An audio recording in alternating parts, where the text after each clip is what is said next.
కవిత్రయ విరచిత శ్రీమదాంధ్ర మహాభారతము సౌప్తిక పర్వము ప్రథమాశ్వాసము.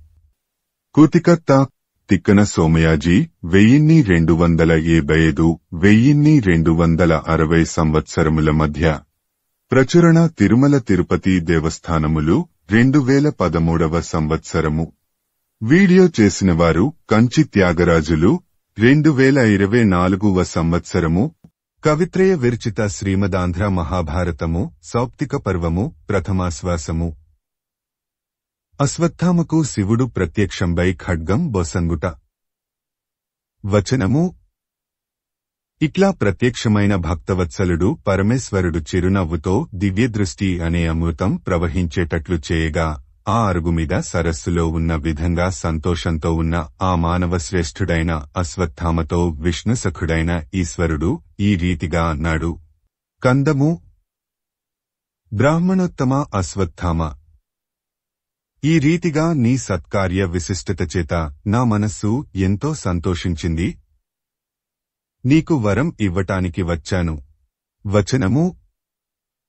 శివుడు ఈ రీతిగా అనగానే తేటగీతి.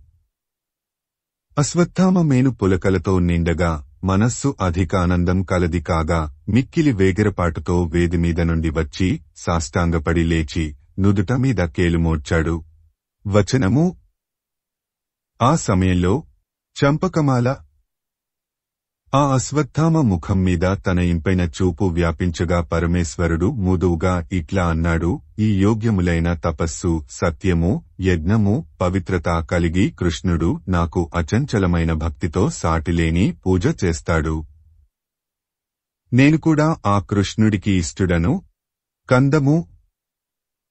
ఆ కృష్ణుడికి గౌరవం చేద్దామనే ఉద్దేశంతో భూతాకారం తాల్చి వచ్చాను. నిన్ను పాంచాలురు మీదికి మిక్కిలి విజృంభణంతో దండెత్తకుండా అడ్డగించాను. తేటగీతి. నీ మనోభిప్రాయం స్పష్టంగా తెలుసుకొనాలని నేను ఇట్లా అనేక మాయలు పన్ని నీ అస్త్రాలను శస్త్రాలను ఖండించి క్రీడించాను. వేమాటలెందుకు చెప్పుము. వచనము. కృష్ణుడి సమ్మానం కూడా జరిగింది. పాంచాలురకు పోగాలం దాపురించినది. ఈవేళ చస్తారు. నువ్వు నా అనుగ్రహం పొందావు అని ఒక గొప్ప ఖడ్గాన్ని ఆ బ్రాహ్మణుడి చేతికిస్తూ అతడికి తెలియకుండా తేజోరూపంలో అతడి శరీరంలో ప్రవేశించాడు. ఇట్లా రుద్రుడావేశించిన ఆ అశ్వత్థామ చాలా సంతోషించి సాటిలేని కాంతితో వెలుగొందాడు. పూర్వం భూతంచేత అపహరించబడ్డ అస్త్రశస్త్రాలు, తరువాత వేదిమీద పెట్టిన ఆయుధాలు ఆ మహావీరుడి రథం మీద ఇదివరకు వలె ఉన్నాయి. అప్పుడు ప్రమథగణాలు కనిపించని ఆకారాలతో ఆ మహాత్ముడిని పరమాత్ముడిని కొలిచేటట్లు పరివేష్టించి వస్తుండగా రథం ఎక్కి పాండవుల శిబిరానికి అతడు నడుస్తుంటే కూడా కృపుడు, కృతవర్మ నడిచారు అని చెప్పగా విని ధృతరాష్ట్రుడు సంజయుడితో ఇట్లా అన్నాడు. చంపకమాల. అశ్వత్థామ ఆ విధంగా విజృంభించి వెళ్లగా మిక్కిలి గొప్పవరం లభించటంచేత గర్వించిన మనస్సు కల అశ్వత్థామ పోతోంటే ఇతడివలే ఇతరులకు బలగర్వము, ఓర్మి ఉంటాయా అని భయం నిండిన మనస్సులు కలవారే తమ గొప్పతనం నశించేటట్లు కూపుడు, కృతవర్మ వెనుకకు వెళ్లిపోరుగదా. వచనము.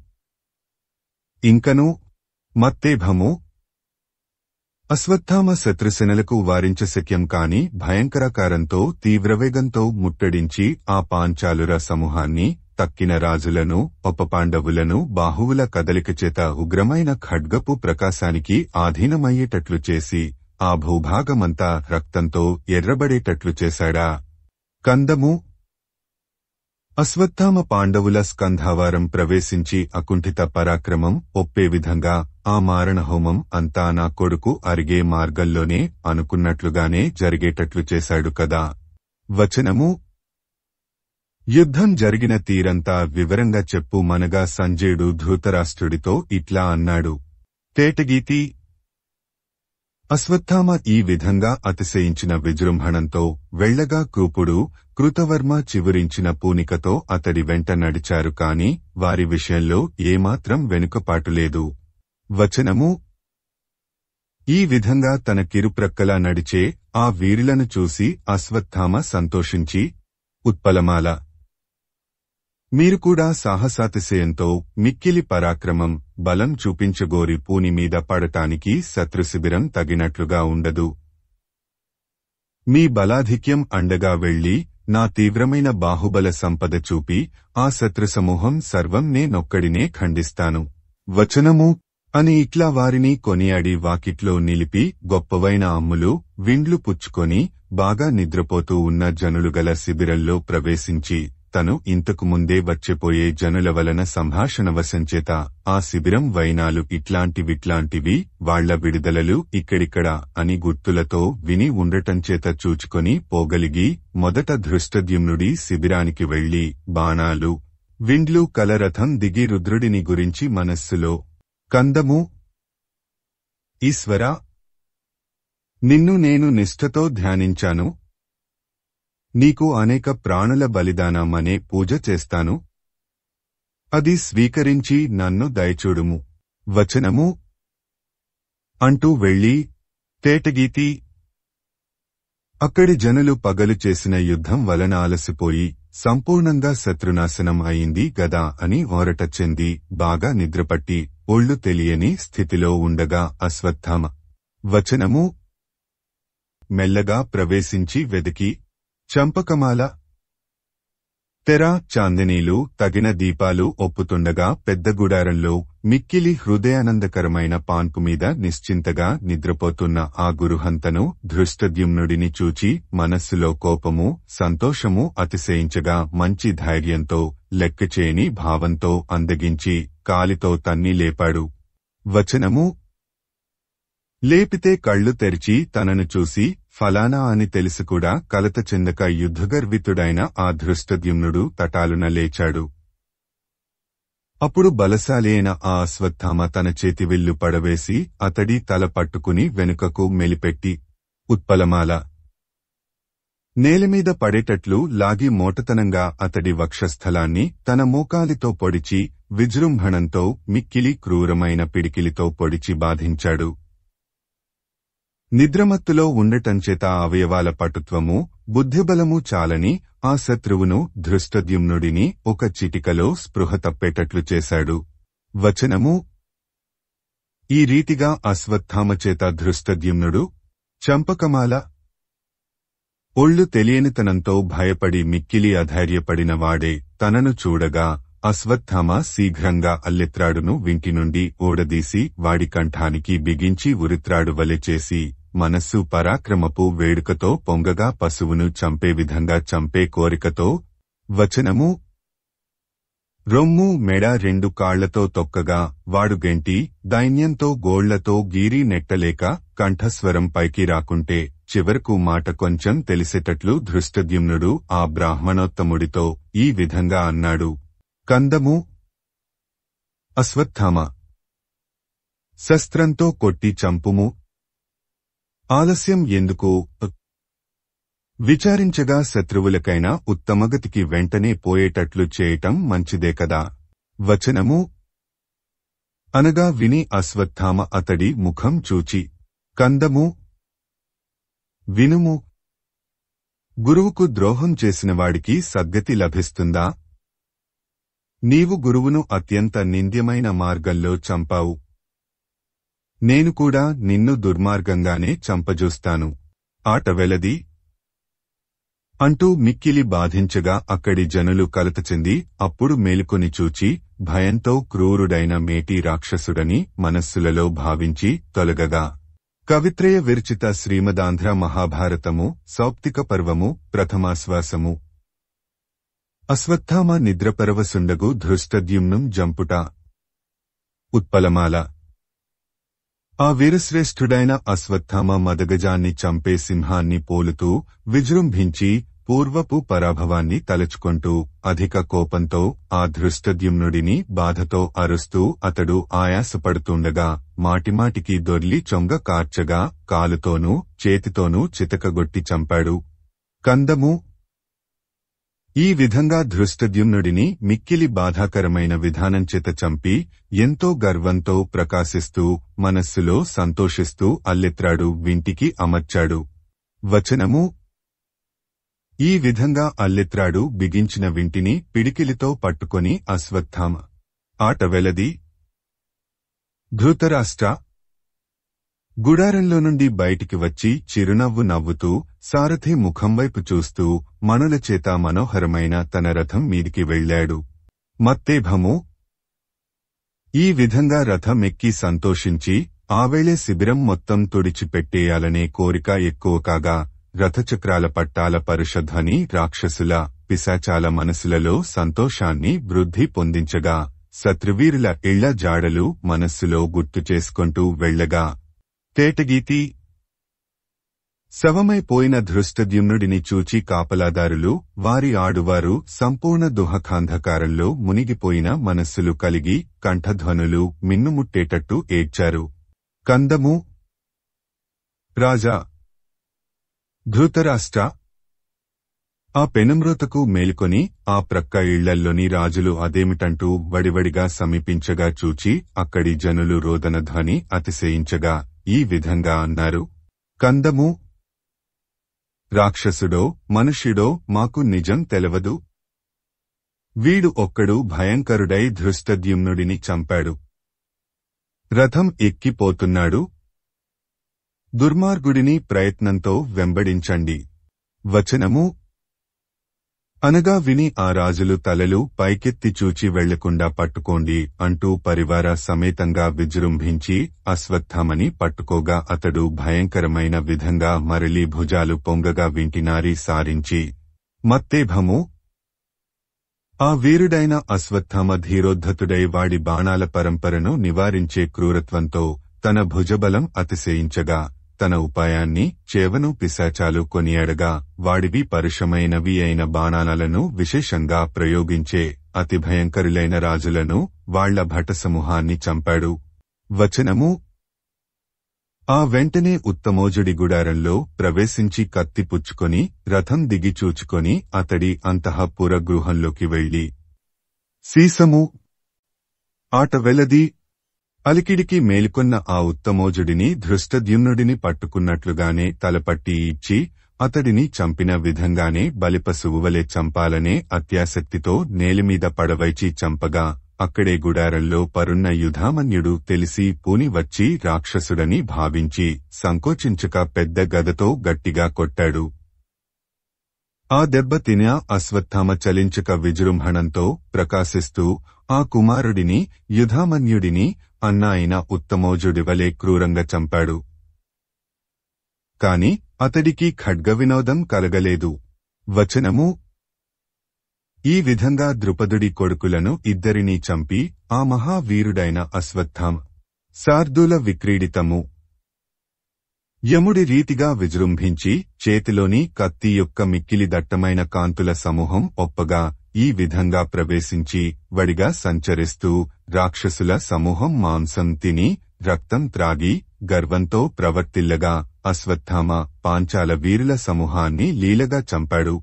వచనము అటువంటి సమయంలో శార్దూల విక్రీడితము నిద్రావసుడిని కొంచెం మేలుకొన్నవాడిని బాగా మేలుకొని ఆవేశంతో శౌర్యోన్నతిని భుజబల ప్రకాశాన్ని చూపాలని ఉబలాటపడుతున్నవాడిని తనను అత్యుత్సాహంతో తాకి జాగరూకతతో ఇష్టం వచ్చినట్లు విజృంభించేవాడిని అశ్వత్థామ ఒక్కడు వధించాడు.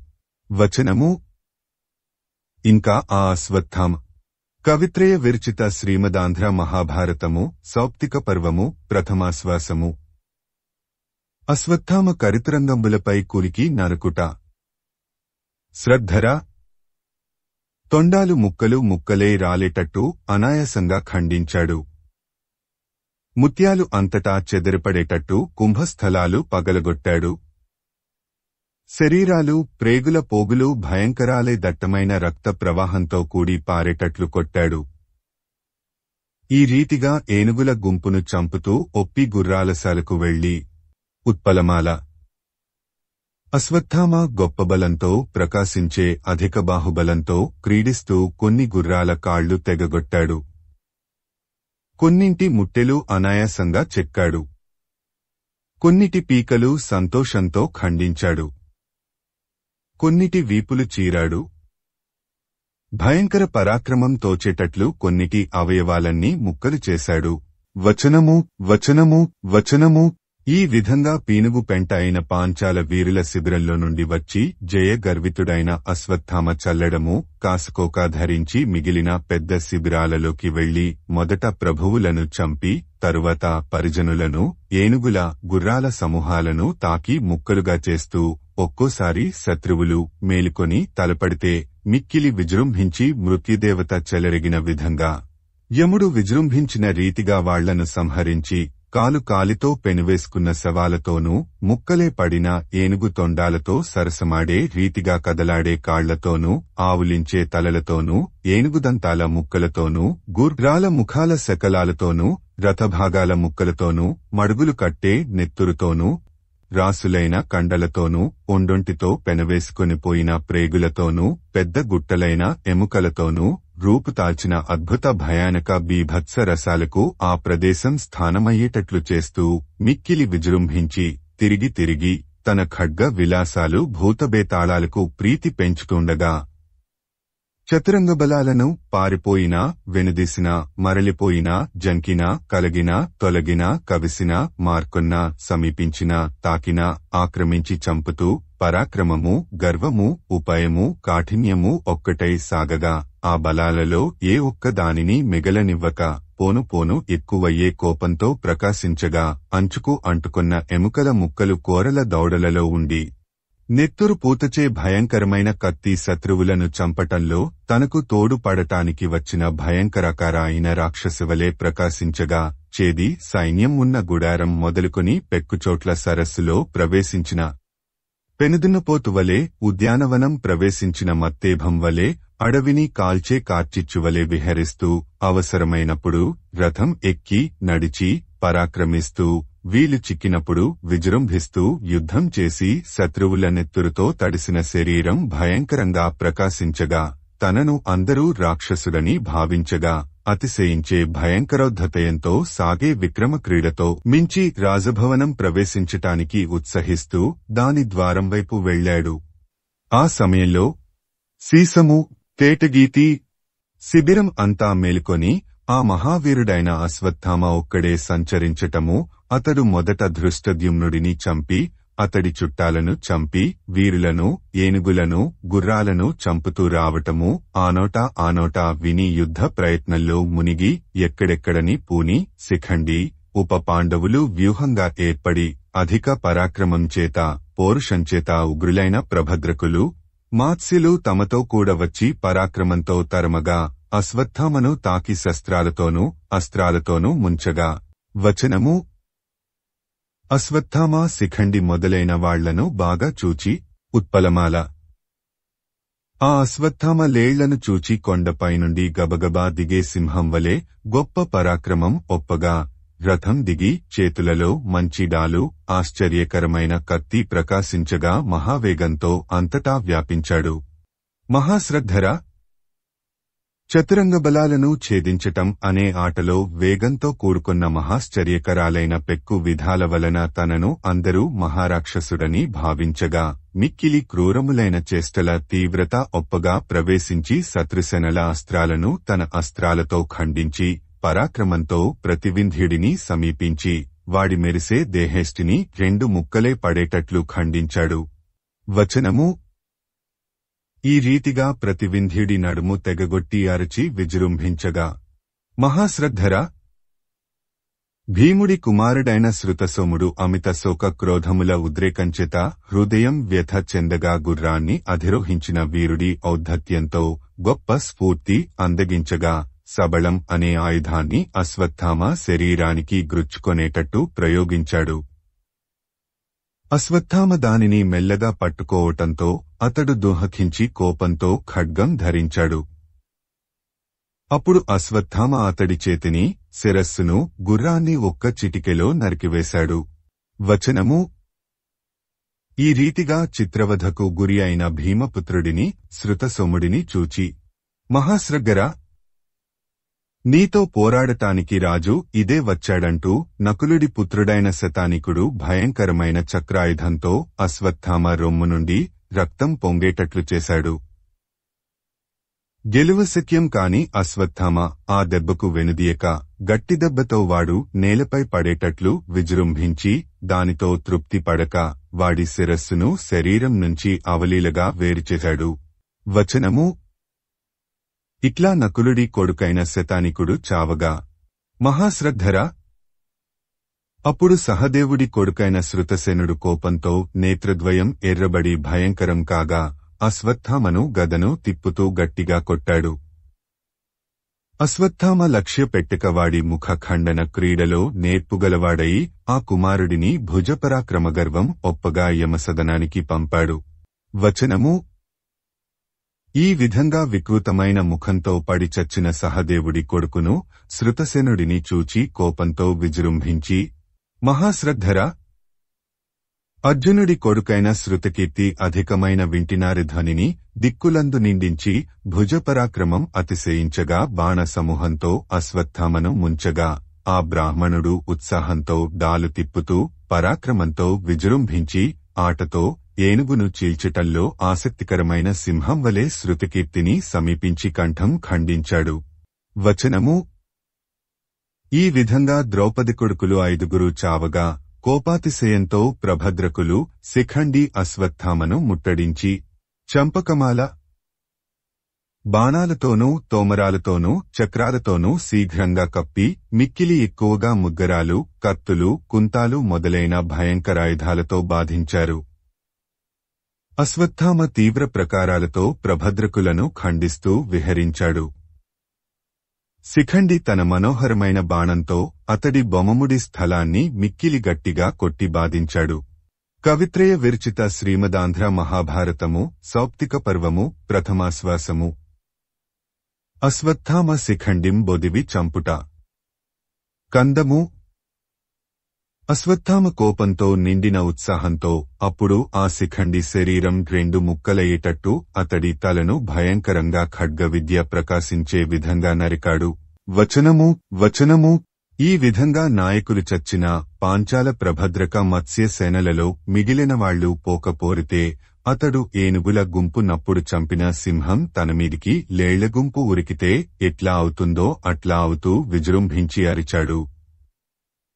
ఆ రీతి దొమ్మియుద్ధంలో కనబడకపోవటంచేత పాండవులు కృష్ణార్జునులు ఆ శిబిరంలో లేరని తెలుసుకున్నాడు. అప్పుడు చూచే జనాలకు ఇతడు అశ్వత్థామ అనే తలంపు కలిగింది.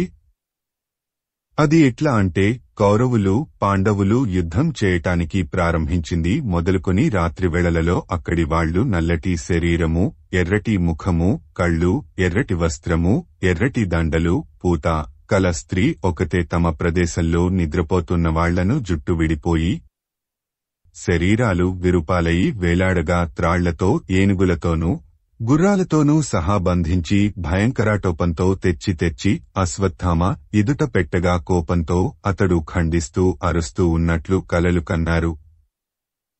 అందుచేత నిద్రిస్తున్న వాళ్లను చంపటం ఆ విధంగా అరవటం బాగా సమన్వయించుకుని అది అంతా ఆ కలల ఫలమే అని నిశ్చయించి యుద్ధానికి ఆ శత్రువు రాత్రివేళ రావటం నిశ్చయించి అశ్వత్థామ అని గుర్తించారు. ఆ వీరుడైన అశ్వత్థామ మెరుపు మెరిసినట్లు రకరకాలుగా ప్రవర్తించటం వధించటం చూచుకూడా వెనుదీయక యుద్ధం చేయగా ఆ మహావీరుడు గొప్ప భుజబలం కలవాడే. మహాశ్రద్ధరా. ఓ ధృతరాష్ట్ర. ఆ అశ్వత్థామ విజయగర్వంతో ఆ యుద్ధరంగాన్ని తలలతోనూ చేతులతోనూ కాళ్లతోనూ శరీరాలతోనూ కప్పివేశాడు. క్రొత్త నెత్తురు పారించి వాటిని కొట్టుకుపోయేటట్టు చేశాడు. గుర్రాల ఏనుగుల గుంపుల మేధస్సులతోనూ మాంసపు ముక్కలతోనూ రాక్షసులకు గొప్ప ఆహారం కల్పించాడు. అతడు తిరిగాడు, సింహనాదం చేశాడు, ఉత్సాహంతో అతిశయించాడు.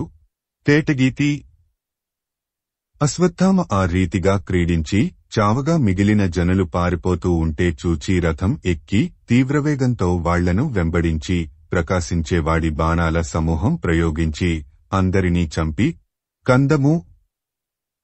అశ్వత్థామ ఆ ప్రదేశంలో ఆ విధంగా చేసి ఇతర స్థలాలు కూడా కలత చెందిన జనులు కలవి అవుతూ ఉండగా భయంకర రథగమనాలతో భయంకరాకారుడై ప్రకాశించి బాణాలు ప్రయోగించగా వచనము ఈ విధంగా అతిశయించే అధికమైన కలకలంలో గుర్రాలు, ఏనుగులు కట్లు తెంచుకొని అన్ని వైపులకు పరుగెత్తాయి.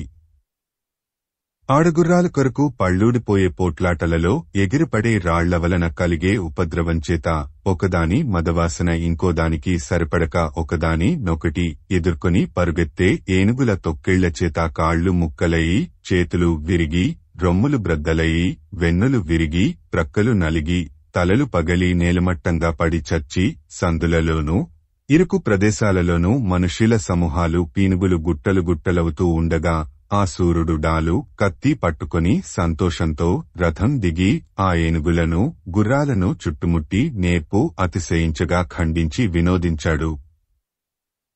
అప్పుడు కొందరు పూర్తిగా మెలకువరక భ్రాంతిచేత, భయంతోనూ కాళ్లు కట్టుపడి పరుగెత్తలేక పట్టుతప్పిన స్వరాలతో తారుమారు మాటలు పలికారు. కొందరు తండ్రి, సోదరుడు మొదలైన చుట్టాలను పేరు పేరు వరుసన పిలుస్తూ సంచరించి కళ్ళు తిరిగి తమ బంధువులు కానివాళ్ల చేతులు పట్టుకొని వెళ్లారు.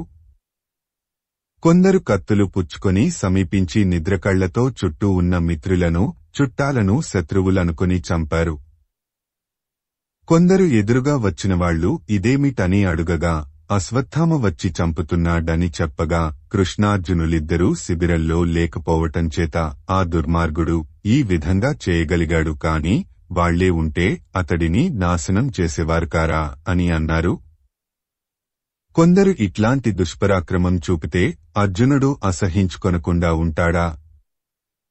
అతడెప్పుడైనా భగ్నరథుడిని, నిరాయుధుడిని, ముక్తకేశుడిని, భీతుడిని, నిశ్చేష్టుడిని, నిద్రితుడిని బాధిస్తాడా అని అర్జునుడిని పొగిడారు. వాళ్లందరినీ ఆ గురుపుత్రుడు, గురుతరమైన దుర్యోధనుడి పరాభవం మాటిమాటికి గుర్తుకు రాగా ఎక్కువయ్యే భయంకర క్రౌర్యంతో విజృంభించి కొంచెమైనా సందేహించక మళ్లీ త్రుంచి చించి తుంగగడ్డి అలుముకొన్న మడుగును ప్రవేశించిన ఏనుగువలే అలయించాడు.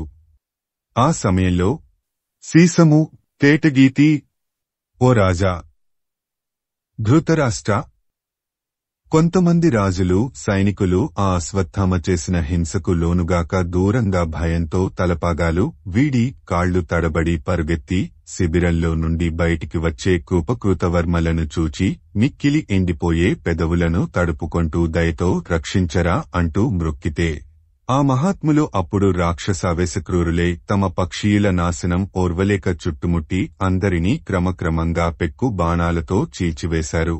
కందము, ఓ రాజా, ధృతరాష్ట్ర, నేలమీద ఒప్పు తప్పి వ్రాలిన ఏనుగుల, గుర్రాల, మనుష్యుల గుంపులు అరవగా శిబిరంలో కరుణరసం వ్యాపించింది. చూడగా తనకు ఆలంబనం లేకపోవటంచేత ఆ కరుణరసం వ్యర్థమైపోయింది. వచనము: అటువంటి సమయంలో మహాశ్రద్ధర రాక్షస సమూహం తన భార్యలతో బిడ్డలతో సంచరించింది. అనేక విధాలైన భయంకర ధ్వనులు ఆకాశంలో వ్యాపించేటట్లు, కోరలు మిక్కిలి భయంకరంగా కనిపించేటట్లు అరిచింది. మాటిమాటికి నవ్వింది. మిక్కుటమైన ధ్వనితో సంభాషించింది. ఉత్సాహంతో అతిదారుణ ధ్వనితో భయంకరంగా హుంకరిస్తూ మిక్కిలి విజృంభణంతో ఉరికింది. వచనము: ఈ విధంగా రకరకాలుగా వికృతాలైన ముఖాలు, పెక్కురీతులైన చేతులు, కాళ్లు కలిగిన పెక్కుమంది రాక్షసులు గుమగుడి మేధస్సు, మాంసము, మస్తిష్కము, మజ్జ భుజిస్తూ రుచిగా ఉన్నవాటిని కొడుకులకు, స్నేహితులకు, భార్యలకు ఇస్తూ పరాయివాళ్లు చేరితే గెంటివేసి వాటిని కూడా తీసుకొంటూ రక్తం త్రాగటంచేత మదించి నాట్యాలు చేస్తూ ఇంకా అనేక విధాలుగా విహరిస్తూ ఒప్పారు. తరువాత ప్రాణావశిష్టులైన ప్రాణులు మూల్గగా రాక్షస సమూహం సందడి కూడా తగ్గింది. అప్పుడు లోకాలను తగులబెట్టే ప్రళయాగ్నివలె పాండవ శిబిరంలోని వాళ్లను యావన్మందిని చంపి శాంతించి అశ్వత్థామ శరీరం రక్తంతో ఎర్రబడి మోహపు చీకటితో కలిసి ఉండటంచేత అధిక రక్తంతో తడిసిన చేయి, కత్తి ఒకే వస్తువువలే కనబడగా మళ్లీ తను ప్రవేశించినప్పుడు ఎట్లా ఉందో అలాగే నిశ్శబ్దంగా ఉన్న ఆ శిబిరంలో నుండి బయటకు వస్తుంటే తెల్లవారింది. ఇట్లా శపథం నెరవేర్చి కూపకృతవర్మల దగ్గరికి వచ్చి వాళ్లతో ఇట్లా అన్నాడు: సీసము, తేటగీతి, కవిత్రయ విరచిత శ్రీమదాంధ్ర మహాభారతము సౌప్తిక పర్వము ప్రథమాశ్వాసము. అశ్వత్థామ పాండవ శిబిరంబు వెడలి కూపకూతవర్మల గూడికొనుట. పాంచాలు రందరూ చచ్చారు. ద్రౌపది కొడుకులు అందరూ నశించారు. చేది మాత్స్య ప్రభద్రకాదుల సేనలు ఏమీ మిగలకుండా నశించాయి. ఇన్ని మాటలెందుకు? మనుష్యుడు గుర్రం ఏనుగు అనే మాట లేకుండా పోయింది. పాండవులైదుగురు కృష్ణుడు సాత్యకి ఎక్కడకు వెళ్లారు కాని నా తండ్రి నా ప్రభువు దైన్యం పొందినందుకు శత్రువులపై దండెత్తివచ్చి ఈశ్వరుడి వరం పొంది మీరు పెద్ద అండకాగా నేను శిబిరం ప్రవేశించటానికి ఎంత తగుతుందో అంతా చేసి బాధించాను. వచనము అని చెప్పగా వింటూ మొదట రాక్షసు డావేశించటం చేత తుచ్ఛంగా పరాక్రమించి ఆ వెంటనే గ్రహించుకొని ఆ రథిక శ్రేష్ఠులైన కూపకృతవర్మలు పశ్చాత్తాపంతో తపిస్తున్నారు కాబట్టి ఆ గురుపుత్రుడిని పొగడటానికి ఇచ్చగించక ఊరుకొని తమ మనస్సు మార్పు అతడు గ్రహించటానికి ముందే తలలు వంచుకుని సముచిత రీతిని పొగడితే అతడు తేటగీతి పాండవులు నా చేత చిక్కటం చావటం సంభవిస్తే నన్ను ఏదో కొంత పొగడటం మంచిది. పట్టుపట్టి పనికిమాలిన వాళ్లను చంపటం మీరు పొగిడేటంతటి పౌరుషమా?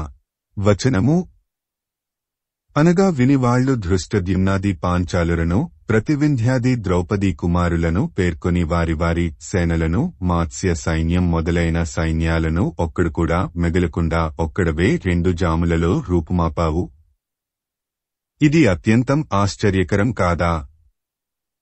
అని అతడిని కౌగలించుకొన్నారు. అని చెప్పగా ధృతరాష్ట్రుడు సంజయుడితో ఇలా అన్నాడు. కందము దుర్యోధనుడికి జయం కోరే అశ్వత్థామ ముందే ఎందుకో ఈ రీతిగా సమయానికి పూనుకోక సమయం మించిన తరువాత ఉపాయము బలము ప్రదర్శించటానికి ఉత్సహించాడు. వచనము అట్లా అడిగిన ఆ ధృతరాష్ట్రుడితో సంజయుడిట్లా అన్నాడు. ఉత్పలమాల అశ్వత్థామ పాండవుల భుజపరాక్రమానికి వెరచి అధికంగా బాధపడుతూ ఉండి భీముడు దుర్యోధనుడి తొడలు విరుగగొట్టి అతడి శిరస్సును తన్నిన కారణంచేత దుహకము తీవ్రమైన కోపము దుస్సహమైన వేదన కలుగగా అప్పుడు ఆట వెలది. తండ్రి చచ్చిన విధం అపూర్వమై మనస్సులో నాటగా మహాక్రోధంతో శపథం చేసి రాజానుమతిని పొంది భయంకరోద్యోగంతో వెళ్లి ఆ రీతిగా చేశాడు. ఉత్పలమాల అశ్వత్థామ శీఘ్రంగా వెళ్లినప్పుడు పరాక్రమగర్వంతో నిండిన పాండవులు అక్కడ లేకపోవటంచేత అశ్వత్థామ తాననుకున్న పని చేశాడు. ధృతరాష్ట్ర దైవగతిననుసరించి అంతా నడవటం తప్ప పాండవులు అక్కడే ఉన్నట్లయితే అశ్వత్థామ చేసిన ఆ విధమైన ఆక్రమణపు తీరులు దేవతల సమూహానికి కూడా సాగగలిగేవా?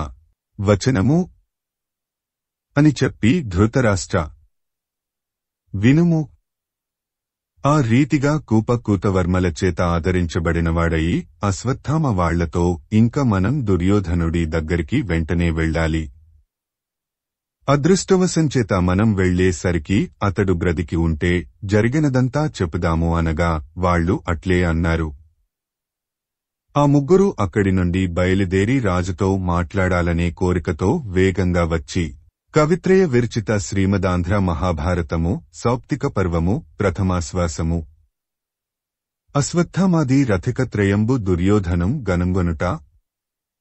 తేటగీతి నెత్తుటితో తడిసిన నేలమీద బాధతో అటూ ఇటూ దొర్లుతూ మిక్కిలి ఆయాసపడుతూ ప్రాణం పోవటానికి సిద్ధపడి క్రమక్రమంగా చేష్టలుడిగిన దుర్యోధనుడిని మహాశ్రద్ధర చూచి మనస్సులలో దోహకం అధికంకాగా వెంటనే దిగి నేలమీద విల్లులు పడవైచి కన్నీళ్లు క్రమ్మే వదనాలలో ప్రేలాపన దోహకము కలుగగా మాటిమాటికి ఆ రాజును శాంతదృష్టితో చూస్తూ చేయి అతడి శరీరం మీద ఉంచుతూ కౌగిలించుకొంటూ చంపకమాల పురపురా ఏడ్చి ఆ రాజోత్తముడి చుట్టూ ఉండి అయ్యో భూమినంతను నీ తిరుగులేని ఆనకు వశం చేసి ఈ విధంగా నీవు దైన్యం పొందావు. బ్రహ్మకు చేయరాని పనంటూ ఎక్కడైనా ఉన్నదా? కురురాజా మమ్ములను గుర్తుపట్టావా? కందము అనగా ఆ మాటలు అశ్రద్ధగా విని దుర్యోధనుడు మెల్లగా కళ్ళు తెరవగా ఆ అశ్వత్థామ అతడి ముఖం మీద చూపు నిలిపి డగ్గుత్తికపడ్డ స్వరంతో ఇట్లా అన్నాడు. చంపకమాల! అపార పరాక్రమము, అహంకారము, ఆశ్చర్యకర ధైర్యము, గదాయుద్ధాభ్యాసము ప్రశంసనీయాలే ఉన్న నిన్ను చక్కగా యుద్ధంలో ఎదిరించాలే కాని యుద్ధంలో అవకాశం గమనించి ఒకానొకడు ఔద్ధత్యంతో గద పుచ్చుకొని కొట్టటం సంభవించిందట. దైవానుగ్రహం లేకపోతే ఇంకా ఎంతటి శూరులైతే మాత్రం అపాయం సంభవించకుండా ఉంటుందా? చంపకమాల! యుద్ధంలో పెంపు చేవ అణచరాని విధంగా ఒప్పుతూండగా సుస్థిరత్వంతో సమంతపంచకమనే ప్రత్యేక స్థలంలో యుద్ధం చేసిన నీవు ఉత్తమగతిని పొందుతావు. నీకొరకు విచారించను. బంధువులు, రాజు, రాణులు ఇంకా బిచ్చమెత్తుకొంటారు. నేను వారి దైన్యానికి ఓర్చుకొనలేక విచారిస్తున్నాను. ఉత్పలమాల! బలరాముడెప్పుడు నిన్ను తన శిష్యులందరిలోనూ అవార్య పరాక్రమ సంపన్నుడవని పొగడటాన్ని పరిహసించి మాలదేవం ఆ భీముడికి గెలుపు చేకూర్చాడు. అతడి ఇటువంటి గెలుపు ఎవరికైనా అంగీకారం అవుతుందా? దీనివలన అతడికి గొప్పతనం కలుగుతుందా? చంపకమాల! దుర్యోధన! నీ పరాక్రమము, యుద్ధనైపుణ్యము, బలము, పట్టుదల దాట శక్యంకాని విధంగా విజృంభించి భీముడికి చావు తప్పదు అన్నటువంటివై అర్జునుడిని భయపెట్టి కృష్ణుడి మనస్సును కలత చెందించి అన్యాయ ప్రవృత్తికి పూనుకొనేటట్లు చేశాయి. ఇదంతా దేవతలు కనిపెట్టారు. ఇంకా ఈ విషయంలో 1000 మాటలెందుకు? ఉత్పలమాల! దుర్మార్గుడైన భీముడు ధర్మం తప్పి నీ తొడలు గదతో విరుగగొట్టి అంతతో ఊరుకోక ఎడమకాలితో నీ శిరస్సు ఆ విధంగా తన్నాడు. ఆ ధర్మరాజు అది చూచికూడా దానికి తగిన శాస్తి చేయనేలేదు. అతడెప్పుడూ పైకి కనిపించని గర్వంగల దుర్జనుడు. ఈ గెలుపు అతడికి నైత్యం కలిగించదా? దానివలన కీర్తి నశించదా? కందము! దుర్యోధన! నీ గదాయుద్ధ మహత్వం ఎల్ల జనుల మనస్సుల ఆనందం కలిగించేదై నీకు నిర్మలము, సారవంతము అయిన కీర్తిధనాన్ని సంపాదించిపెట్టింది. వచనము అని పలికి తన గౌరవం సంగతి తలచి చంపకమాల!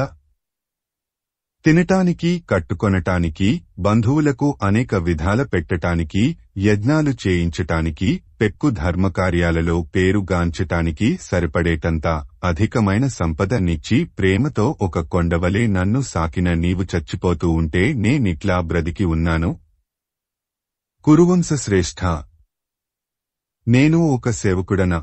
వచనము అని తనను తాను నిందించుకొంటూ ఇంకా ఇట్లా అన్నాడు. ఉత్పలమాల! దుర్యోధన! నీవు ధర్మం తప్పకుండా యుద్ధం చేసి వీర స్వర్గం అలంకరింపబోతున్నావు.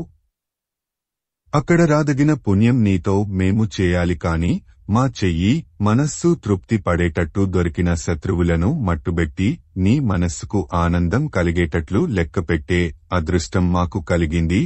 ఆట వెలది. నీవు పుణ్యలోకానికి పోయినప్పుడు ద్రోణుడిని చూచి మొదట ఓ పాపరహితుడా! నీకు ద్రోహం చేసిన దుశ్చరితుడిని ధృష్టద్యుమ్నుడిని నీ కొడుకు చంపాడని చెప్పుము. వచనము అని నాకు బదులుగా నమస్కరించి కౌగిలించుకొమ్ము. ఇంకా చేయవలసిన సంభాషణలు చేయుము. బాహ్లికుడు, సోమదత్తుడు, భూరిశ్రవుడు, సైంధవుడు మొదలైన నీ చుట్టాలను నేను క్షేమం అడిగినట్లు చెప్పి మన్నించుము. అది అట్లా ఉండనిమ్ము. రాత్రి జరిగిన విధం చెప్పుతాను, వినుము. సీసము, తేటగీతి! రాజా! దుర్యోధన! నీ చెవులకు అమూత సమృద్ధిని సమకూర్చే మాటలు చెబుతాను వినుము. నిద్రించే సమయంలో నేను శత్రువుల శిబిరం ప్రవేశించి తుచ్చుడు, పాపాత్ముడు అయిన ధృష్టద్యుమ్నుడిని మొదట పశువును వధించేటట్టు వధించాను.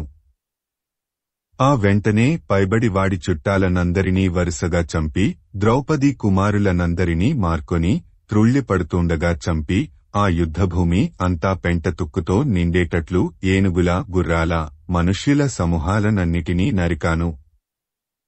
పాండవుల 5 కృష్ణుడు సాత్యకి నా హింసకు లోను కాలేదు. వచనము అని పలికి ఉత్పలమాల.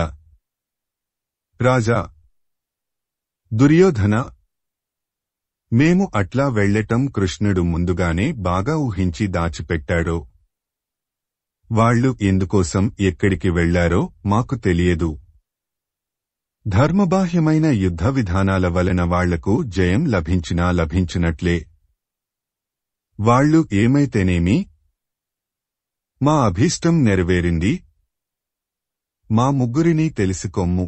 వచనము అని వాళ్లను కూడా కలుపుకొని పలికి కూపకూతవర్మల వైపు చూచి, కందము దుర్యోధన, ఈ కూపకూతవర్మల గొప్ప తోడ్పాటు లభిస్తే నేనే కాదు, చూడగా ఎందుకు పనికిరాని వాళ్లు కూడా శత్రువులను చంపటానికి సమర్థులు కారా. వచనము అనగా ఆ మాటలు మనస్సుకు ఆనందం కలిగించి నాలుకకు శక్తి నివ్వగా దుర్యోధనుడు అశ్వత్థామతో ఇట్లా అన్నాడు. కందము పాపరహితుడైన అశ్వత్థామ, నీవు ఈ వీరశ్రేష్ఠులైన కూపకూతవర్మలు ఆ శత్రువులను బాధించినంతగా ద్రోణాచార్యుడు భీష్ముడు బాధించారా? ఆలోచించగా ఇది చాలా కష్టసాధ్యమైన పని. ఆట వెలది. మహాత్మా అశ్వత్థామ, మనం కర్ణుడిని చాలా గొప్పవాడని ప్రశంసిస్తాము. శల్యుడు అతడికన్నా గట్టివాడని అంటాము. కాని అతడు ఇటువంటి ఆక్రమణల్లో నాకు ప్రీతిని కలిగించినెంచారా. వచనము అని ఆ ముగ్గురి ముఖాలు బాగా చూచి, మీరు కృతార్థులు, సుఖంగా ఉండండి, మళ్లీ స్వర్గంలో కలిసికొందాం, దోహకించక పొండి అని పలికి ప్రాణాలు విడిచాడు.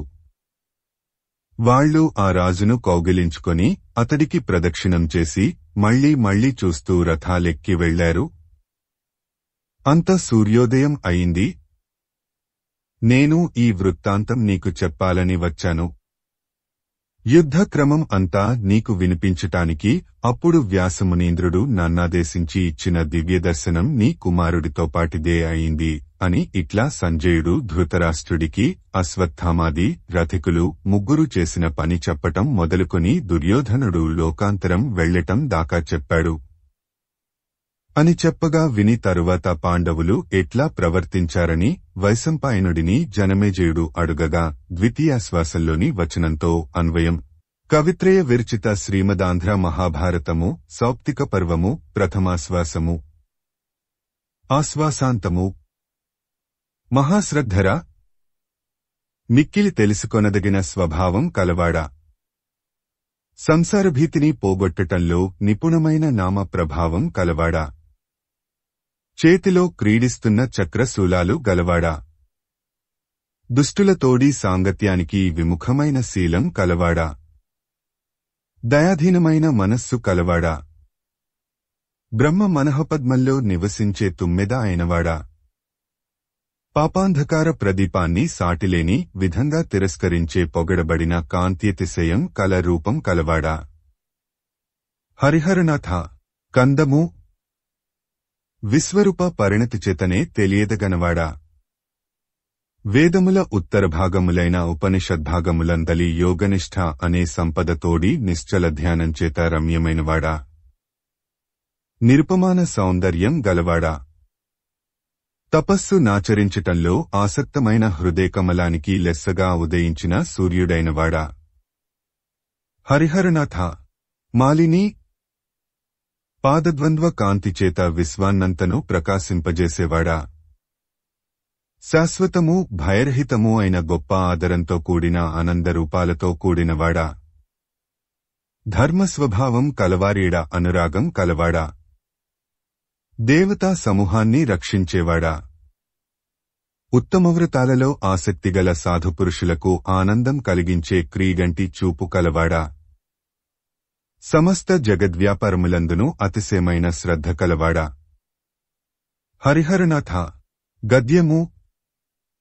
ఇది శ్రీమంతుడైన అభయకవిమిత్ర బిరుదం కలవాడు, కొమ్మనమంత్రి కుమారుడు, పండితుల పూజల చేత ప్రకాశించేవాడు, దేవతలను పండితులను పూజించటం వలన రాణించేవాడు అయిన తిక్కన సోమయాజి చేత రచించబడిన శ్రీ మహాభారతంలోని సౌప్తిక పర్వంలో మొదటి ఆశ్వాసం. సౌప్తిక పర్వంలో ప్రథమాశ్వాసం సమాప్తం. కవిత్రయ విరచిత శ్రీమదాంధ్ర మహాభారతము సౌప్తిక పర్వము ప్రథమాశ్వాసము. కూతికర్త తిక్కన సోమయాజి 1275–1260 సంవత్సరముల మధ్య ప్రచురణ తిరుమల తిరుపతి దేవస్థానములు 2013వ సంవత్సరము. వీడియో చేసినవారు కంచి త్యాగరాజులు 2024వ సంవత్సరము